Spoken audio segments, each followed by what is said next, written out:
bueno, dice que muchos relacionan los cuidados paliativos a pacientes adultos, pero no consideran a los pacientes pediátricos como poblaciones a intervenir, quienes a corta edad enfrentan enfermedades potencialmente mortales. La siguiente ponencia, titulada Los cuidados paliativos pediátricos, está lo que se necesita saber y aprender. Está a cargo de la doctora Gloria Joana Mancilla. Doctora Gloria, bienvenida. Hola, mucho gusto. Déjeme por favor presentarla como se debe. La doctora Mancilla, ella es hondureña. Ella tiene una experiencia laboral muy grande. Ella es médico paliativista del Hospital María, especialidades pediátricas, el jefe de la unidad. Es médico paliativista del Centro Oncológico Metropolitano, Torre Millennium. Es docente del Diplomado de Cuidados Paliativos de la Facultad de Ciencias Médicas. Auditor médico del Departamento de Gestión de Calidad desde el año 2016 al 2022. Ella también es socia de la Asociación Latinoamericana de Cuidados Paliativos, socia de la Sociedad Hondureña para el Estudio del Dolor, vocal de la Fundación Hondureña de Reanimación Cardiopulmonar Pediátrica y Neonatal, miembro del Comité de Ética Asistencial, miembro del Comité de Ética de Mortalidad, miembro del Comité de Emergencias y Desastres, miembro del Comité de Instructores de las Normas de Seguridad del Paciente de la OMS, miembro del Subcomité de Herramientas Ingrid H., Inclusión de Personas Discapacitadas en Gestión de Riesgo, de la Organización Panamericana de la Salud. Doctora, es un lujo tenerla. Bienvenida. Gracias. No, la verdad que es un honor para mí, ser parte de esta jornada. La verdad que, pues, cuando me hicieron la invitación, yo dije, bueno, ahora la tecnología, pues, no tiene barreras, ¿verdad? Entonces, pues, aquí estamos. Bueno, pues vamos a hablar un poquito de lo que son los cuidados paliativos pediátricos, lo que necesitamos aprender. Lastimosamente, pues no todo mundo, ¿verdad? Sabe que también los niños necesitan cuidados paliativos.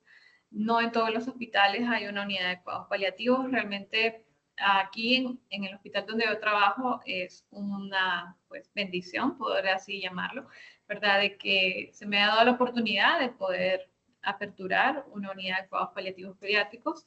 Quiero afirmar que nosotros no vemos pacientes oncológicos. El único cáncer que vemos en este hospital, que solamente es de subespecialidades pediátricas, solamente es el cáncer de tiroides. Pero hay otro centro hospitalario donde se atienden pues, otros niños con cáncer. Entonces, ¿qué veo yo aquí? Veo cardiópatas, nefrópatas, veo pacientes con insuficiencias renales que no tienen opción a trasplante, pacientes que nacen con cardiopatías congénitas que muchas veces no tienen opción a una cirugía, pacientes con lupus, pacientes con enfermedades hepáticas congénitas, ¿verdad? Entonces, este grupo de pacientes olvidados porque normalmente enfocamos los cuidados paliativos hacia la parte oncológica, pero nos olvidamos de este otro grupo de pacientes que es más grande todavía, ¿verdad? Que también necesitan cuidados paliativos. Y bueno, vamos a empezar con esta pregunta. ¿Cómo se llama a un padre que pierde un hijo? Espero a ver si después ahí en los comentarios pueden dejar algunas respuestas. Pero hasta el momento, al menos en el vocablo ¿verdad? Español, no hay una palabra para describir a un padre que ha perdido un hijo. Sí, está el viudo, está la viuda, está el hijo que sí pierde un padre y puede ser huérfano, pero a un padre que pierde a su hijo no tiene nombre. Escuché una vez por ahí de que el perder un hijo es tan doloroso que ni aún Dios, cuando perdió a Jesús, pudo dar un nombre para esto. Entonces, me gusta esa teoría, ¿verdad? Y la comparto también. Y bueno, pues, ¿qué son los cuidados paliativos y por qué necesitamos promover ¿verdad? Los cuidados paliativos, la compasión, como decía el exponente anterior, ¿verdad? Los cuidados paliativos son un enfoque que mejoran la calidad de vida de los niños y sus familias que se enfrentan a problemas asociados a las enfermedades limitantes para la vida, mediante la prevención del alivio del sufrimiento, mediante la identificación temprana e impecable evaluación y tratamiento del dolor y de otros problemas o síntomas, ya pueden ser físicos, psicosociales o espirituales. Esta es la definición de la OMS. Entonces, si ustedes se fijan en esta definición, nos enfocamos en la palabra calidad de vida, ¿sí? Entonces, con ellos, nosotros tratamos de mejorar su calidad de vida, ¿sí? Y nos enfocamos no solo en los síntomas físicos, también en los psicosociales y en los espirituales. La Organización Mundial de la Salud define como el objetivo de los cuidados paliativos pediátricos aliviar el sufrimiento con una perspectiva multidimensional, como les mencionaba, física, psicológica, social y espiritual. Tratamos de ver al niño en un conjunto, ¿sí? Con un equipo multidisciplinario. ¿Por qué? Porque tenemos pacientes con múltiples necesidades. Por ejemplo, todas las fotografías que van a ir viendo son de pacientes que yo veo aquí en el hospital y que tienen múltiples necesidades a pesar de su enfermedad de base. Entonces, lastimosamente, muchas veces el neurólogo se va a enfocar en la parte neurológica del paciente, que no tenga convulsiones, que esté tranquilo, que duerma, que esto. Pero ¿quién ve la otra parte también? Entonces necesitamos que toda sea una red de trabajo. Ese es un niño con una parálisis cerebral infantil, con una cadera, ¿verdad? Abierta en forma de libro abierto, se le llama. Este niño no tolera estar sentado, ¿sí? Es un niño que tiene lacerada su parte de la pelvis, porque cada vez que lo traen o que lo mueven, tienen que en cierta forma sentarlo en una silla, ¿verdad? Y esto le lastima a él. Es un niño que vemos que está todo deforme, que está desnutrido, todo contracturado, que tiene dolor. Entonces, ¿quién se encarga de todo esto? ¿Quién se encarga de identificar estas necesidades del paciente? Entonces, necesitamos a veces otras perspectivas.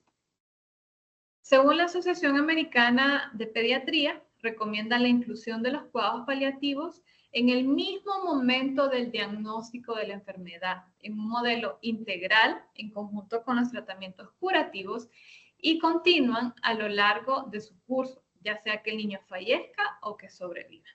Entonces, esto es muy importante. ¿Desde cuándo? Desde el diagnóstico de la enfermedad. Y esto es algo que me ha tocado luchar mucho, porque lastimosamente aquí en Honduras los cuidados paliativos están muy atrasados en su desarrollo. Somos muy pocos con la especialidad y nos quedamos con ese concepto de que cuidados paliativos solo es para el que tiene cáncer y para el que ya se va a morir. ¿Sí? Así lo entienden hasta los mismos colegas médicos, lastimosamente, porque no tenemos ni parte de nuestros estudios en nuestra formación aquí en Honduras, una carrera o una clase optativa. Hasta hace poco hemos empezado a dar cursos, diplomados, para que estas nuevas generaciones ya crezcan con conceptos diferentes a lo que es cuidados paliativos. Entonces, lastimosamente referimos a nuestros pacientes casi al final de vida, casi cuando ya no puedo hacer mucho por el paciente, por su familia, ¿sí? Entonces llegan bien tarde. Y esto es muy importante, dice que continúan a lo largo, ya sea que el niño fallezca o sobreviva. Pueden haber enfermedades muy agudas, ¿sí? O pueden haber muchas crónicas, como estos pacientes neurológicos.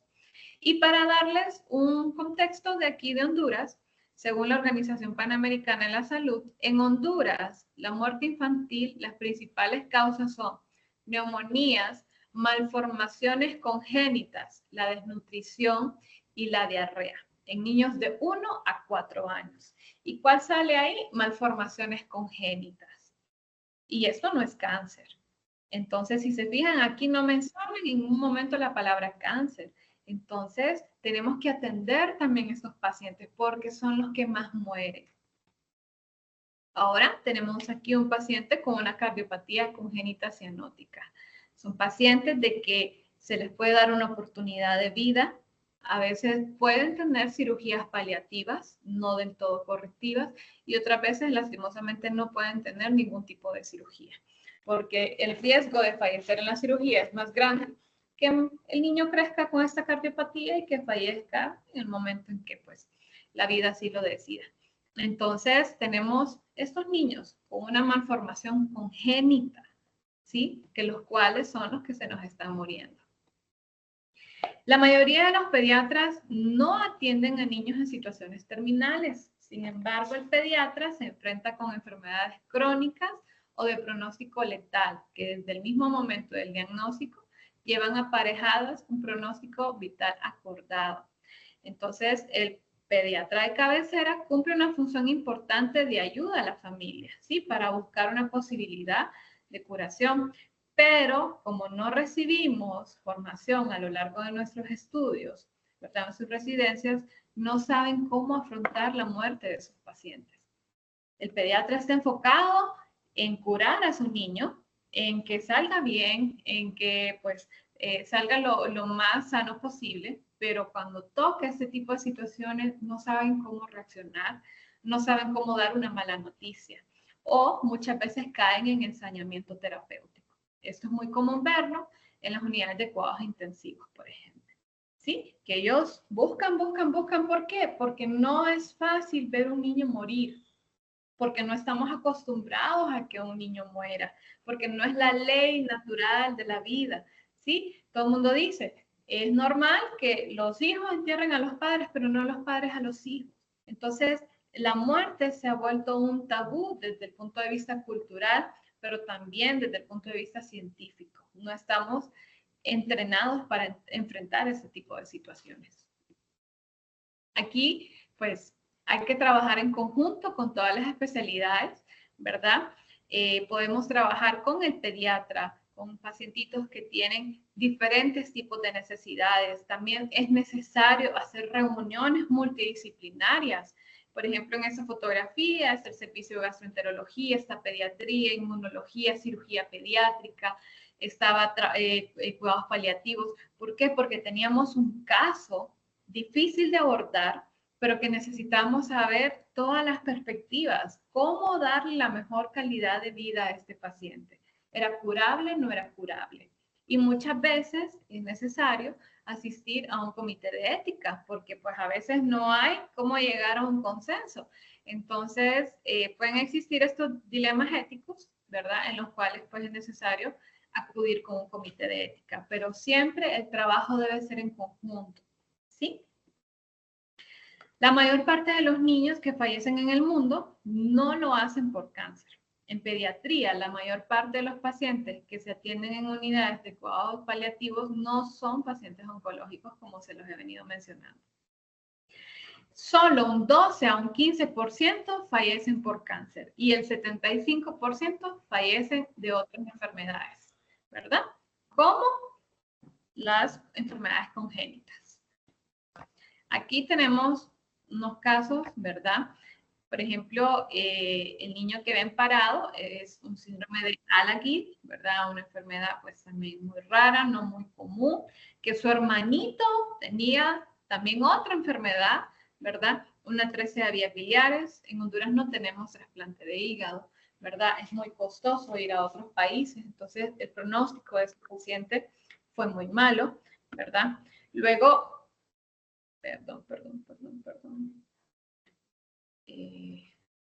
Ay, ¿están viendo mi pantalla? Perdón. Ay, sí, sí vemos la pantalla.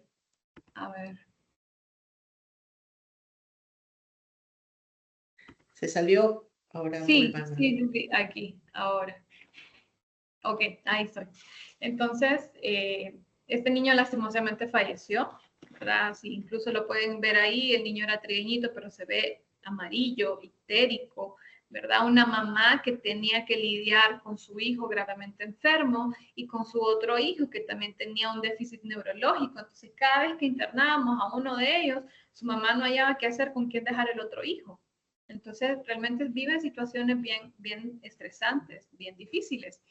Y en el otro caso tenemos una parálisis cerebral infantil donde vemos un niño ya completamente deformado en su columna, ¿verdad? No todos pueden asistir a una terapia física o de rehabilitación que les puedan ayudar, ¿verdad? Con estos pacientes. Entonces, imagínense, son niños que al final crecen. Cuando son chiquitos, pues un poco más fácil manejarlos, pero cuando estos niños ya tienen hasta 15 años, 14 años, o sea, da tristeza ver que tienen que andarlos cargando, ¿sí? Porque ya pesan demasiado, pero no hay una forma como acomodarlo en una silla de ruedas o en un coche, ¿verdad? Entonces, realmente viven situaciones bien difíciles. En Latinoamérica hay menos de 2 servicios de cuidados paliativos por millón de habitantes. Solo el 1% de 3.5 millones de personas al año que necesitan cuidados paliativos lo recibe. Estas estadísticas son sacadas del Atlas Latinoamericano de Cuidados Paliativos del 2020. Yo espero que ahorita que se haga la otra actualización, estos números cambien porque realmente es alarmante. Imagínense que solo 1% de 3.5 millones, a ver los que son buenos en matemáticas, ¿cuánto es esto? Entonces, es un número bien mínimo el que está recibiendo atención paliativa. Y en el caso de los niños, dice que el 98% de aquellos que necesitan cuidados paliativos viven en países de ingresos bajos y medios. O sea, países como el mío, que yo no tengo acceso a una visita domiciliar, que yo tengo que esperar a que la mamá tenga dinero para pagar el transporte para poder venir hasta la ciudad de Tegucigalpa y poder atender a su niño.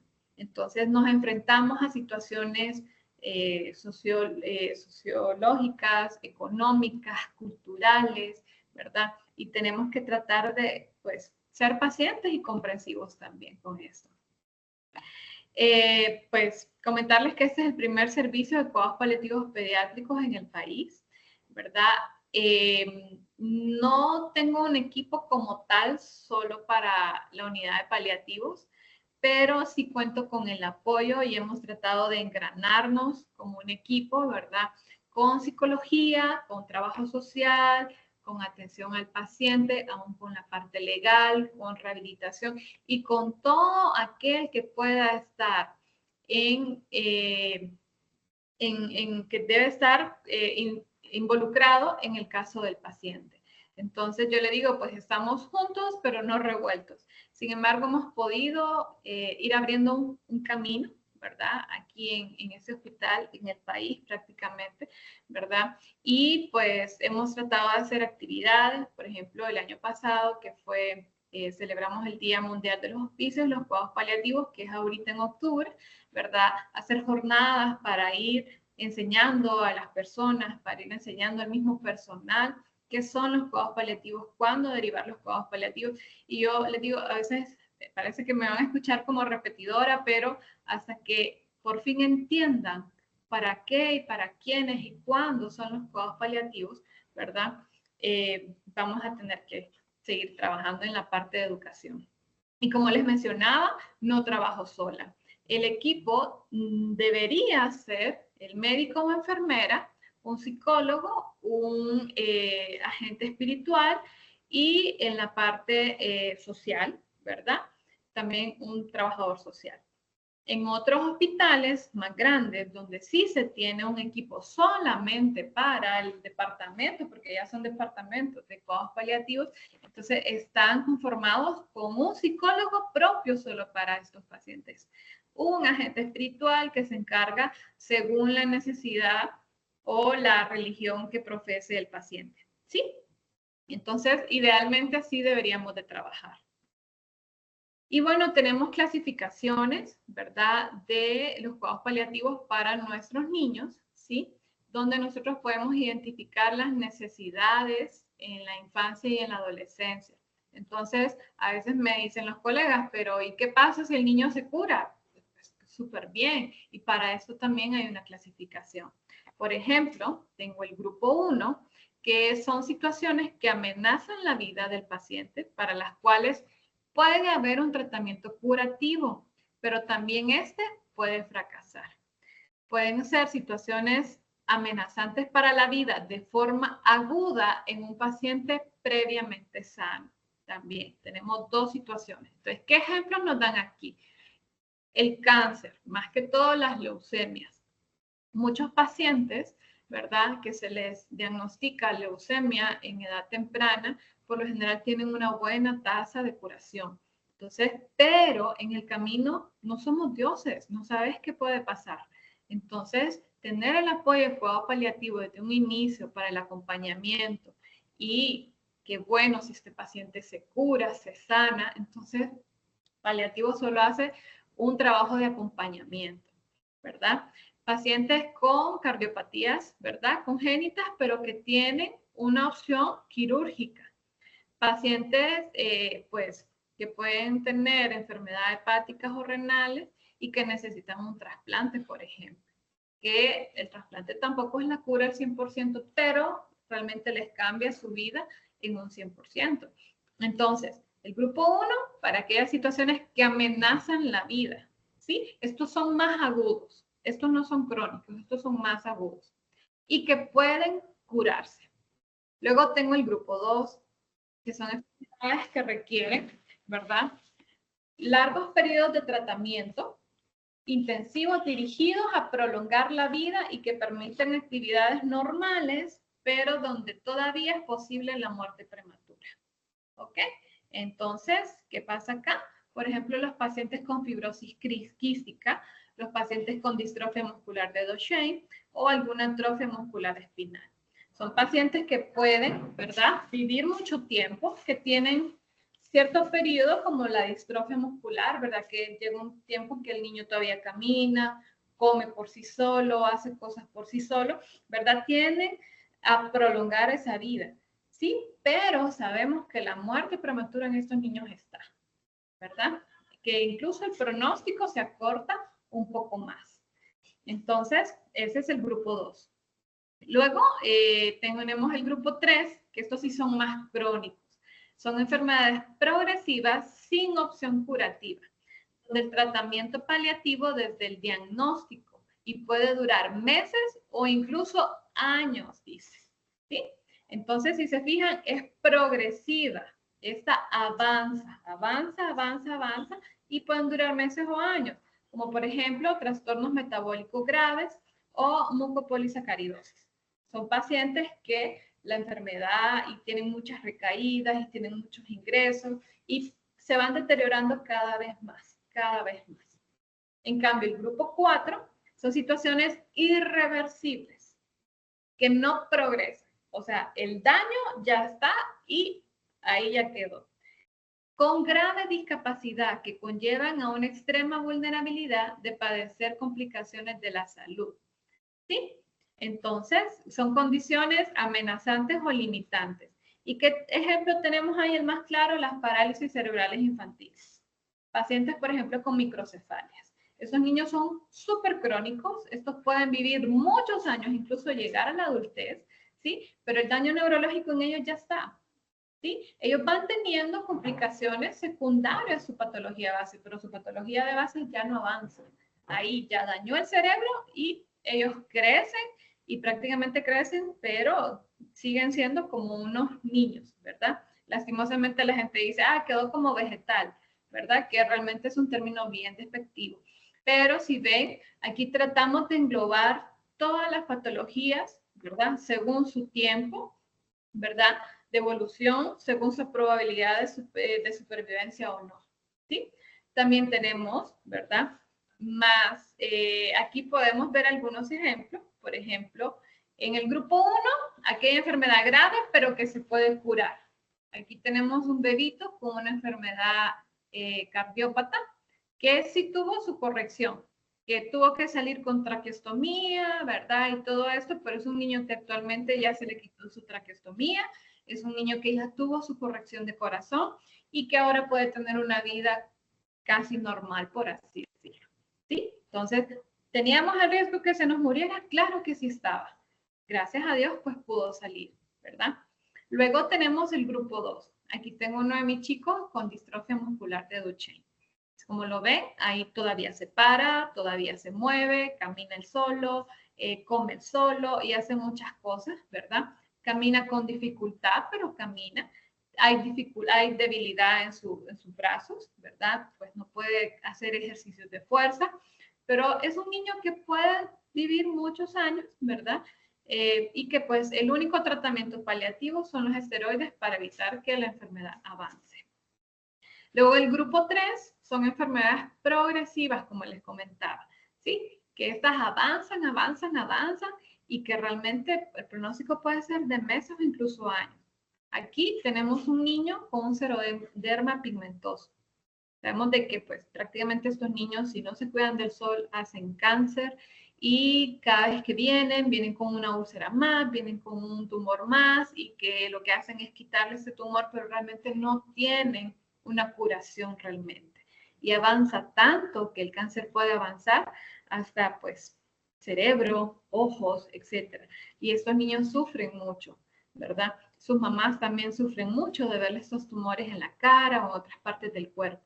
Entonces estos niños realmente necesitan pues el apoyo completo logístico de varias especialidades, ¿verdad? Y luego el grupo 4, como mencionábamos, son irreversibles, pero estas no progresan. En el caso tengo ahí una parálisis cerebral infantil. Este niño viene a sus controles, está controlado sus convulsiones, su mamá le da los medicamentos, es portador de sonda de gastrostomía, lo alimentamos por esta vía y el paciente pasa estable. Y ese niño puede llegar adolescente y a veces hasta la adultez, si es bien cuidado. Entonces, estos son algunos ejemplos de nuestros pacientes. Y pues también tenemos algunas lagunas que no están en la clasificación, pero que también deben ser tomados en cuenta. Por ejemplo, una situación amenazante para la vida de forma aguda en un paciente previamente sano. Un paciente que tuvo, por ejemplo, algún accidente o algo y que lo llevó a la unidad de cuidados intensivos. También tenemos las condiciones limitantes para la vida diagnosticadas prenatalmente. Ahora tenemos tantas técnicas de ultrasonido que dentro del útero podemos identificar algunas malformaciones con las cuales vienen los bebés.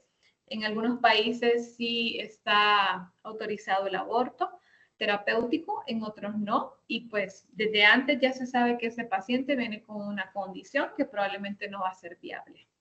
Y tenemos aquellas que son diagnosticadas después del nacimiento, ¿sí? Que de repente pasa aquí mucho, que nuestras pacientes son de escasos recursos y pues nunca pudieron irse a hacer un control con ultrasonido y nunca se dio cuenta hasta que nace el bebé y vemos la malformación.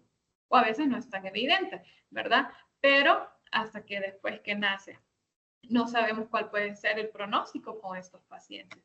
Y ahora ya hay cursos, ya hay personas que se están dedicando plenamente al cuidado paliativo perinatal y postnatal, ¿sí?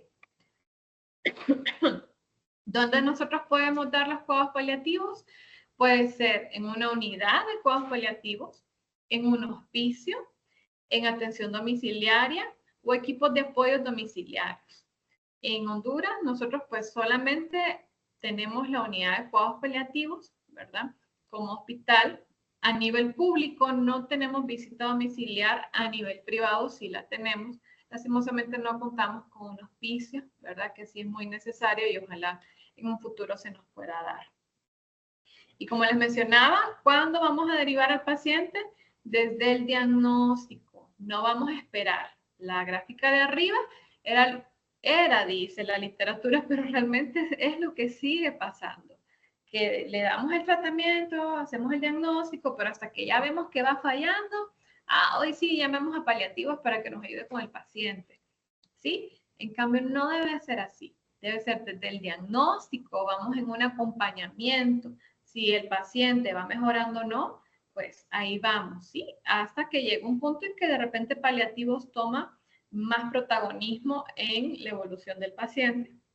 Muere y lo ideal es una atención al duelo, porque pasa de que el paciente muere y nos despachamos del papá, de la mamá y no volvemos a saber nada de ellos. Pero en unidades, por ejemplo, donde yo me formé en Barcelona, había una unidad de duelo, una unidad que daba seguimiento hasta 2 años después de que había muerto el paciente, ya sea para padres, para abuelos o para hermanos. Entonces, imagínense qué importante esto también de la salud mental, ¿sí? En la parte del duelo. Y pues las necesidades del niño son bien diferentes. Entonces, si las vemos desde varios puntos de vista, vemos la parte física, que como médicos nos vamos a enfocar más en el control de síntomas, pero de repente el trabajador social puede ver que este niño necesita jugar, necesita escolarización, interacción social, necesita ayuda en el domicilio, a poder acondicionar la casa para las necesidades del paciente. Desde el punto de vista psicológico, el apoyo emocional, ¿verdad? La comunicación adaptada según la edad del paciente, porque creemos que como es niño, el niño no tiene que saber nada ni puede tomar decisiones, y no es así. Y desde el punto de vista espiritual, ¿verdad? Pues para algunas culturas es muy importante que esté presente siempre su religión. Entonces, siempre es muy importante preguntarles qué religión son y si les gustaría que alguien de su iglesia o de su comunidad quisiera venir para orar o por el paciente. Entonces, yo como médico no puedo abordar todas estas áreas. Entonces, yo por eso necesito un equipo para trabajar. Y por tanto, también el psicólogo, también el trabajador social tiene que formarse en cuidados paliativos. Y pues como mencionábamos, las múltiples necesidades, ¿verdad? Los destinatarios de cuidados paliativos son aquellos que no son para que solo los que se encuentran en fase terminal, sino para aquellos que padecen una enfermedad letal y que puede ser crónica. Aquí tenemos uno de nuestros pacientitos más queridos de la sala de diálisis peritoneal. Eso es un chiquito que inició lastimosamente. Honduras no tiene trasplante cadavérico, solo trasplante relacionado vivo para pacientes renales. Entonces, se tiene que esperar hasta que puedan tener una edad para tener un trasplante, ¿verdad?, de su madre. Pero este niño ha sido el más chiquito que se ha puesto un catéter de diálisis peritoneal. Actualmente ya tiene 5 años. Y si se fijan, ahí está él como tranquilo con su diálisis, ¿verdad? Pero a veces hay necesidad de manejo del dolor, a veces hay que ponerles parches de buprenorfina en este caso para manejo del dolor. Y es un niño que sufre, es una mamá que sufre, ¿verdad? Para ellos la normalidad es su diálisis peritoneal, ¿sí? Y también tenemos estos niños que, como les mencionaba, sufren de parálisis. Pueden ver a esa abuela cargando a ese niño, ¿sí? Todo deforme, que pesa, que convulsiona, que se atraganta cada vez que lo alimenta, que hace neumonías por broncoaspiración, que es un niño completamente desnutrido porque no lo puede alimentar bien. Y sin embargo, ahí hacen el esfuerzo por traer a sus niños. Entonces, las necesidades pueden cambiar de cada paciente a cada paciente. Y pues como mencionábamos, la muerte de un niño no es fácil. Hasta los 2 años el niño no tiene concepto de la muerte, ¿sí? De los 2 a los 7 años ya ven la muerte como un proceso, ¿verdad? Y que ya hay una separación y que también hay que tratar algunos sentimientos. Entonces, psicología nos apoya y ellos saben que según la edad, cómo ellos perciben la muerte. Entre los 7 y los 12 años ya entienden más la muerte y pueden sufrir el miedo al abandono. Y en la adolescencia, obviamente, ya tienen el concepto como un adulto.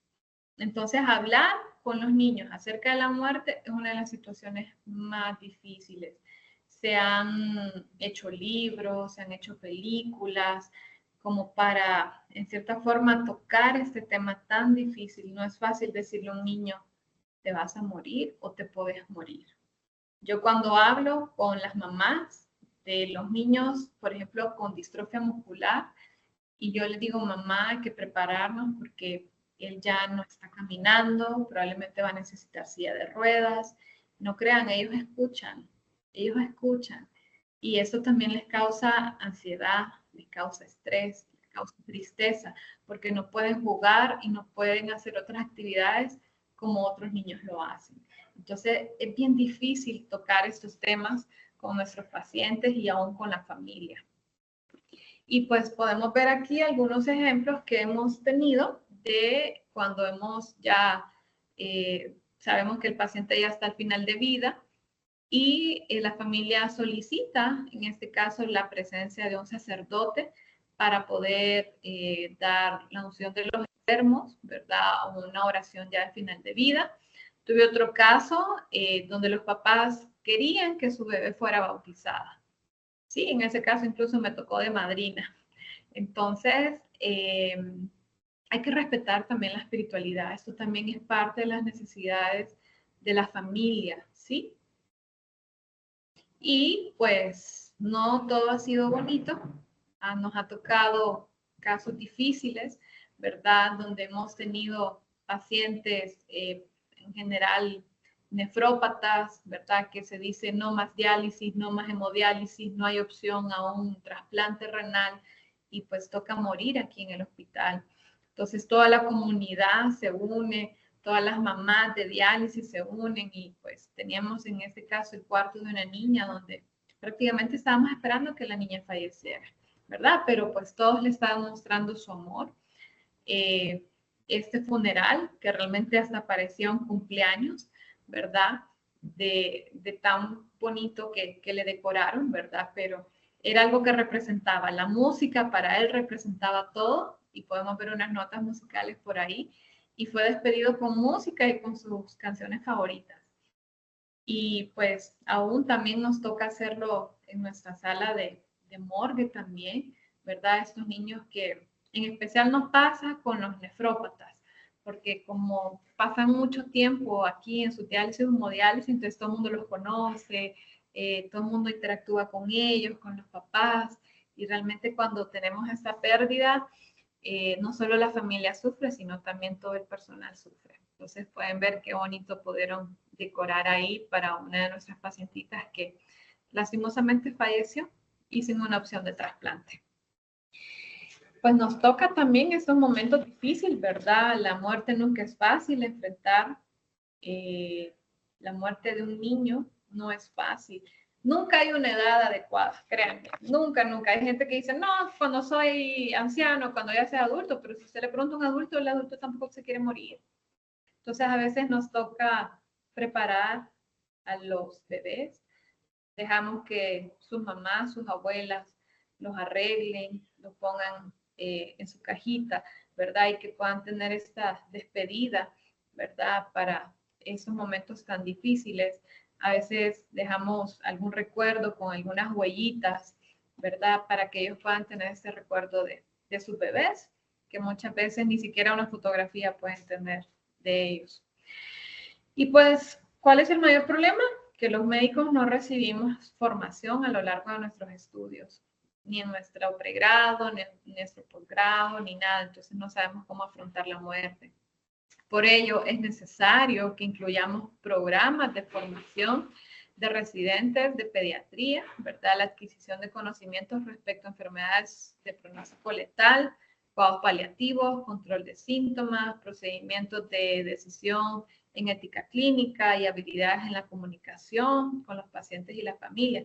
Y realmente aquí no solo para pediatría, ¿verdad? Realmente todos debemos de tener una formación en cuidados paliativos. En lo personal, yo no soy pediatra, ¿sí? Yo soy médico familiar, pero me formé en cuidados paliativos pediátricos. Entonces, todos deberíamos de tener, ¿verdad? Una formación en cuidados paliativos, independientemente sea para niños o para adultos, pero todos estos temas no son fáciles de tocarlos. Y como conclusión, pues, es necesario que desarrollemos una cultura de cuidados paliativos al final de la vida para lograr la atención integral del enfermo terminal y su familia, tanto en aspectos físicos como emocionales, sociales y espirituales. La inclusión de los cuidados paliativos en el pensum académico de las diferentes carreras afines a los cuidados paliativos es de suma importancia para su conocimiento. Y definitivamente, pues, la empatía, la solidaridad, junto con el conocimiento científico, hacen una atención que va a marcar la diferencia en el paciente y su familia. Definitivamente. Créame que esas fotos de esos pacientes que se fueron con esa despedida, ¿verdad? Ellos se van, ¿verdad? Tranquilos y muy agradecidos por todo el cariño que se le brindó de parte de todo el personal del hospital. Entonces, esa familia no tienen duelos patológicos. Esa familia obviamente les va a doler sus hijos, pero se van con la satisfacción de que fueron cuidados, que fueron amados y que recibieron todo el apoyo posible. Gracias.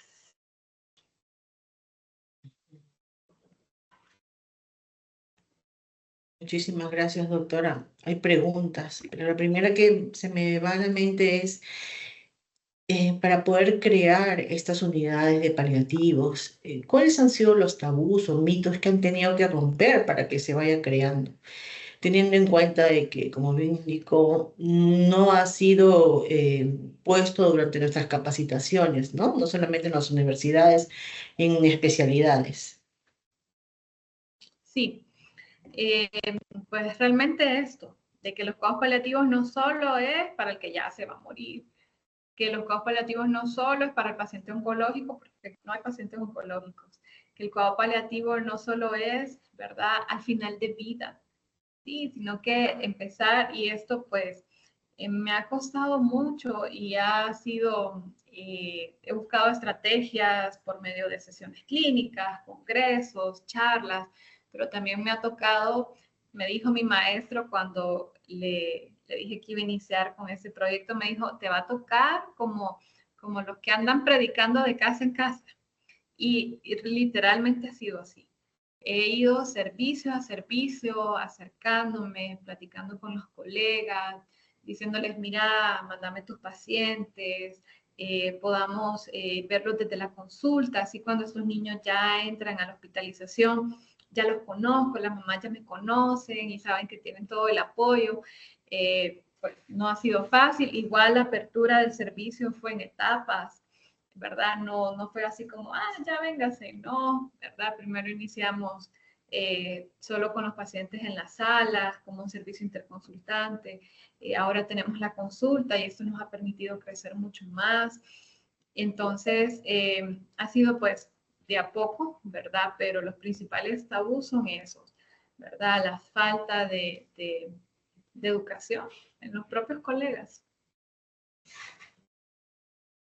Nos tenemos algunas preguntas. Dice, es muy buena ponencia, doctora. Es Miguel Ricapa. Dice, quería preguntar sobre su experiencia con las inmunizaciones en pacientes pediátricos que reciben cuidados paliativos. Exceptuando las contraindicaciones puntuales de cada vacuna, ¿debemos promover e informar a los padres que completen los esquemas? Ha pasado que por desconocimiento hay padres que optan por no vacunarlos o evitan que los vacunen. Cierto. Y muchas veces me toca mandarles notas a los de los centros de salud. Por favor, vacúnenme al niño. Por favor, pónganle su vacuna de influenza. Porque de verdad que tienen un temor. Sí, y es que si le pongo la vacuna y se convulsiona, y si hace esto, o creen que la vacuna tiene algo que ver, pero definitivamente hay pacientes que tienen que tener su esquema de vacuna completo, ¿verdad? Es más, cuando han estado hospitalizados aquí desde chiquitos y logran salir, se les hace un esquema de vacunación acelerado, ¿verdad? Para estos pacientes, para que puedan ir teniendo sus vacunas y adquirir estas inmunizaciones que sabemos de que son muy vulnerables, estos pacientes son muy vulnerables. Entonces, al menos yo recomiendo que pongan el esquema de vacunación de cada país y la influenza. Esa sí les recalco bastante. En especial, por ejemplo, los PCI, que ellos hacen muchas neumonías por broncoaspiración y que pueden adquirir estos bichos y hacer neumonías muy fácilmente. Aquí hay otra pregunta de Carol. Dice, ¿cómo es el abordaje de los padres cuando un recién nacido necesita de cuidados paliativos? Y los cuidados paliativos se pueden dar en el embarazo cuando se sabe que el bebé lo necesitará. Así es, sí. Saqué un curso el año pasado con la Asociación Colombiana de Cuidados Paliativos y ellos están trabajando mucho en el cuidado paliativo perinatal y neonatal. En lo personal no lo hago, ya que aquí prácticamente ya no llegan los niños ya con su diagnóstico y vienen para cirugía cardíaca, que son como los que vienen, los neonatos que más vienen aquí al hospital. Pero sí, en otros países como Colombia, ¿verdad? Donde ya tienen una unidad de cuidados paliativos perinatales, ellos desde el diagnóstico empiezan a hacer el acompañamiento a los padres. y depende de la patología. Y también, como les menciono, hay países donde sí están de acuerdo en los abortos y hay otros países donde no. Entonces ellos pueden decidir si quieren tener su hijo o no y hacen una cosa maravillosa. O sea, si es un paciente que saben que va a nacer y que va a morir en las próximas horas de vida, es un parto más privado, es un parto donde recogen recuerdos, donde dejan que puedan cargarlo, puedan tomar fotografías, hacen una cajita de recuerdos. Eh, Realmente es como más especial, ¿verdad? Para estos bebés y hacen ese acompañamiento, ¿verdad? Y pues le dan ese momento de privacidad cuando saben que es un paciente que va a fallecer en las próximas horas de vida. Yo no lo he podido hacer porque aquí pues no tenemos una unidad de puerperio, pero sería bonito implementar esos programas en hospitales maternos fetales. Doctora, ¿cuánto hay por hacer, no? Cuánto los escucho cada una de las ponencias y definitivamente hay temas que no se tocan, ¿no? Hay temas que a nosotros, nuestra educación ha sido muy parametrada y no hacemos la apertura a todo el proceso de vida, ¿no? Que incluye la muerte y demás. Doctora, muchísimas gracias por su ponencia.